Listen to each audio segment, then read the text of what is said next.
বাইরে ছমছম করে বৃষ্টি পড়ছে।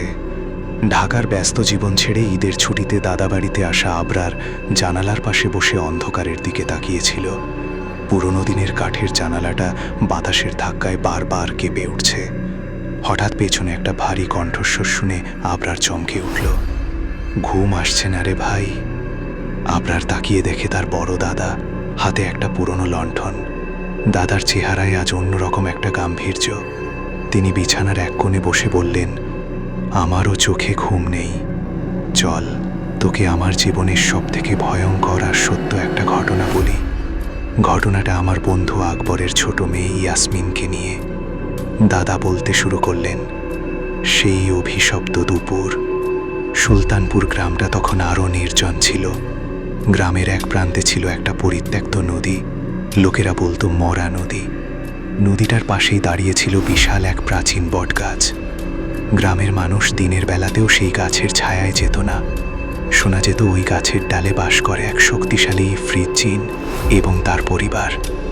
সেদিন ছিল প্রচণ্ড গরম। ইয়াসমিন তার বন্ধুদের সাথে জেদ করে সেই নিষিদ্ধ নদীর ঘাটে গোসল করতে গেল।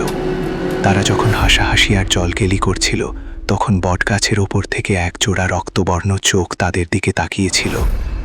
ইফরিত জিনের ছোট মেয়ে মানুষের রূপ দেখে কৌতূহলী হয়ে উঠল। সেও চাইল ওদের সাথে খেলতে।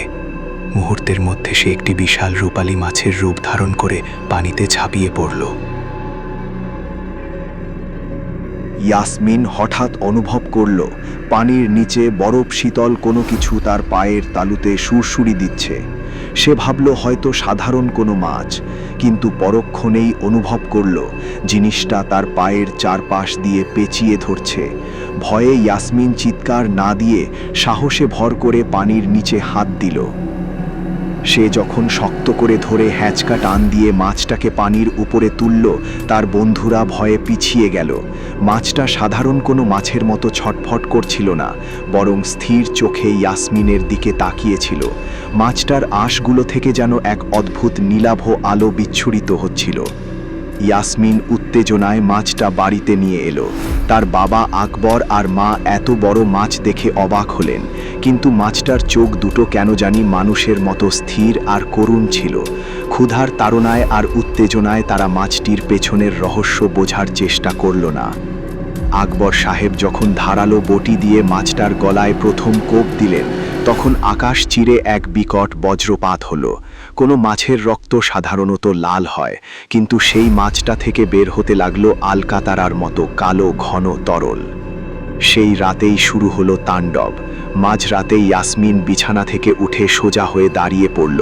তার চোখের মণি পুরোপুরি অদৃশ্য হয়ে গেছে, সেখানে শুধু সাদা অংশ দেখা যাচ্ছে। ইফরিত জিন তার সন্তানের হত্যার প্রতিশোধ নিতেই ইয়াসমিনের শরীরের দখল নিয়েছে। বড় দাদা থামলেন। বাইরে বাতাসের শব্দ যেন হঠাৎ আর্তনাদে পরিণত হলো। আবরারের গায়ের লোম খাড়া হয়ে উঠেছে। বড় দাদা কিছুক্ষণ চুপ থেকে বললেন, দাদা ভাই, ঘটনা এখানেই শেষ নয়, রহস্য আরও বাকি আছে।